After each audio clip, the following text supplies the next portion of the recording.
All right, folks, we're about to wrap it up here with section 1.3. We're moving into page 4 of the notes, and that'll be it for chapter 1. We'll be done and ready to go on to bigger and better things. So let's talk about choosing measures of center and spread. So center and spread, those are two of the 4 descriptors we need to cover when describing a distribution. And now we have some new measures of center and spread. We've got mean and median, we've got IQR and standard deviation. So how and when should we use those? And I want to give you some guidelines on that. First of all, if the distribution is skewed or has strong outliers, use the median and IQR. And the reason for that is because these two measures of center and spread are resistant. So they resist that pull of outliers in a distribution. Okay, what about symmetric distributions? If your distribution is reasonably symmetric, use the mean and standard deviation. So these two here, median and IQR, they're going to be a pair that we use together. And then mean and standard deviation are going to be a pair that we use together. One thing I will mention, if your distribution is reasonably symmetric, it's not saying we can't use the median, because the median is good for either. But typically, if the distribution is symmetric, we'll use mean and standard deviation. All right, let's move on to kind of an overview of, now that we're done with chapter 1, how do we put it all together? And I want to talk about organizing a statistics problem. It's really a 4-step process. State, plan, do, and conclude. And here's how we're going to treat each of those steps.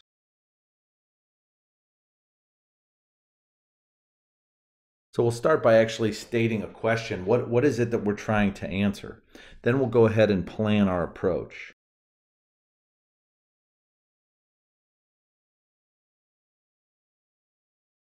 So how are we going to answer it? What statistical techniques are required? And then what are we going to do next? We're actually going to do those things. So we're going to make any graphs that are required. We're going to perform any necessary statistical calculations. And then after we've had a chance to analyze that, we're going to give our conclusion. And basically, this is the important thing I want you to remember here is don't forget to answer the question which was asked. And that's going to be what you do with your conclusion. All right, kind of makes sense now to look at one big example and try and use all of the tools we've learned so far in this chapter. So here's the example. Who has more contacts, males or females? And we're talking about contacts in their phones. The following data show a number of contacts that a sample of high school students had in their cell phones. What conclusion can we draw? Give appropriate evidence to support your answer. So let's... You'll notice I gave you kind of space here for a graph. We're going to do a graph there in a minute. Let's kind of go by that 4-step process. First thing is we're going to state the question we're trying to answer. Do males and females generally... Oh boy, look at this, folks. You deserve better than this. That's not how you spell generally. And through the magic of modern technology, we now have generally spelled correctly. Okay. That's exciting. All right, moving on. So now it's time to plan our approach. And here's our plan. We're going to compute numerical summaries and graph parallel box plots. So that's what this space is for here. I'm going to graph a box plot for both the male and female distributions. Now it's time to do something. So in our do statement, what we're going to do here is we are going to make graphs and calculations. So I'm gonna list out here the different things that I'd like to calculate, and then we're going to use some technology to help us do that.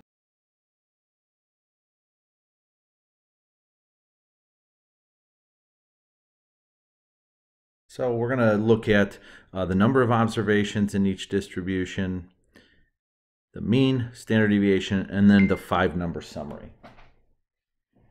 So let's jump over here to, let's go ahead and start in Google Docs here. We're going to go into Google Sheets actually, and I've got the 2 distributions here of the number of contacts in the phones. This is exactly from the notes page. You'll notice I've added this column here. That just gives me a position so I kind of know how many I have. In fact, it looks like I've got 20 in the male distribution and 14 in the female distribution. So let's add that. All right, now let's go back over here and do some work on this. I'm gonna first, let's just find the average. So we use the term mean, but most spreadsheet programs use the term average. And if I want to calculate the average, I have to start with, there we go. So I want to calculate the average. Notice I started with an equal sign. If you're not familiar with spreadsheets, that equal sign is how you call the functions that are built into the spreadsheet program. So we're going to calculate the average. Now I need to give it a range. So my range is going to be that column right there. Grip it and rip it. And we've got our average of 121.65. I'm also going to have it calculate the standard deviation for us, because that, again, is a tedious calculation to do by hand. So you'll notice as I start to type in standard deviation, I've abbreviated here. I have 4 different options. So you'll notice that some of these other ones talk about standard deviation of a population. That's that sigma parameter we were talking about earlier. We're going to go ahead and choose this one. You'll notice, what's the difference between this one? Standard deviation of a sample, text as 0, and standard deviation. All of the values I've entered are numerical. There's no text, so I'm going to select this one, standard deviation. Then I'm going to select my data range, grip it and rip it, and I've got my standard deviation. I'm going to go ahead and do the same thing over here for the distribution of female contacts. Okay, so I'm gonna go ahead and jump back and add these to our list so far.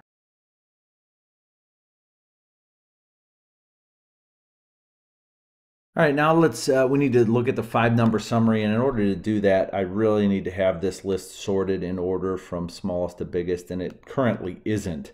So I'm gonna copy it, paste it over here. One thing I don't like to do is I never like to modify my original data set. So even though I'm just taking the same list of numbers and I'm going to sort it, I kind of like to have the original data set unchanged. So if I ever have to go back and verify any of the values, I can. So I'm just going to go ahead and sort that range. It's column C. I'm sorting from smallest to biggest. Grip it and rip it. There we go. I'm not going to do the same thing for the female distribution. Okay, so now I can see that my minimum for males is 27, my maximum is 290. Same for females, 22 and 218. Okay, so now we're going to focus on Q1, median, and Q3, and those are, again, a little more challenging to do by hand. So I am going to take a look at the number of observations I have here. I've got 20 for the male distribution. So the median is going to be the average of those two right there. It's going to be the average of the 10th and 11th observation. So the average of 105 and 114 is 109.5. Now let's look at Q1. So Q1 is going to be the median of the left-hand side, or how I have it sorted here, the top side of the distribution.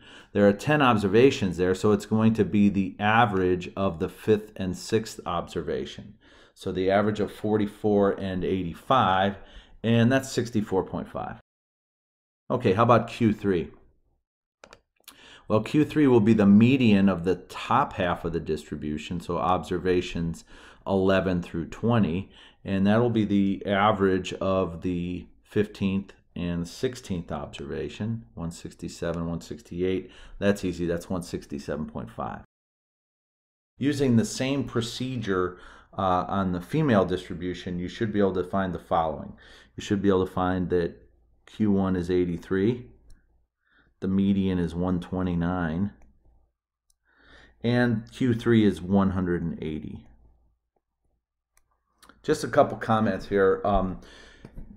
The spreadsheet, Google Sheets, would find the median Q1 and Q3 for me, but remember I mentioned earlier that Q1 and Q3 are sometimes defined differently by different programs, so I would not use Google Sheets to find your quartiles.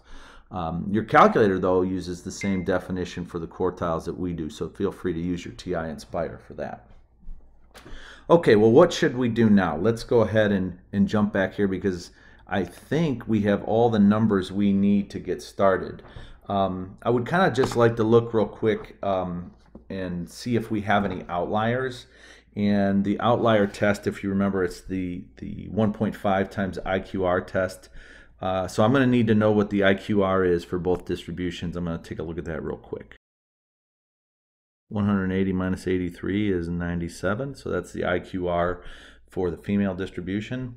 And for the male distribution, 167.5 minus 64.5 is 103.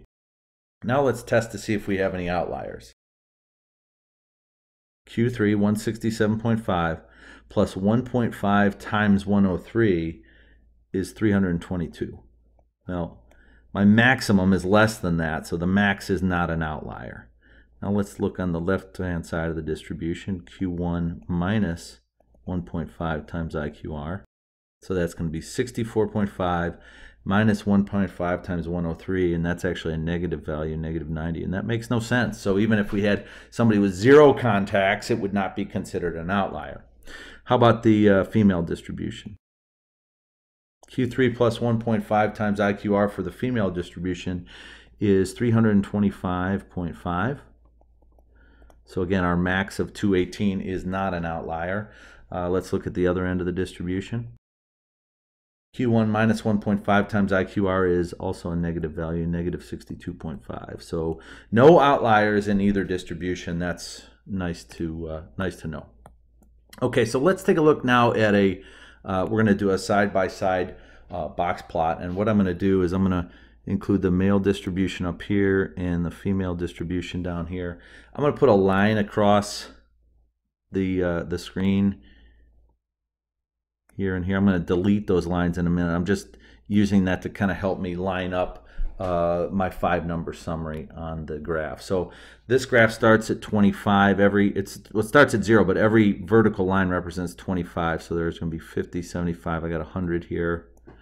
125, 150, 175, 200, 225, 250, 275, and then 300 is actually out here. It's the end of that x-axis there.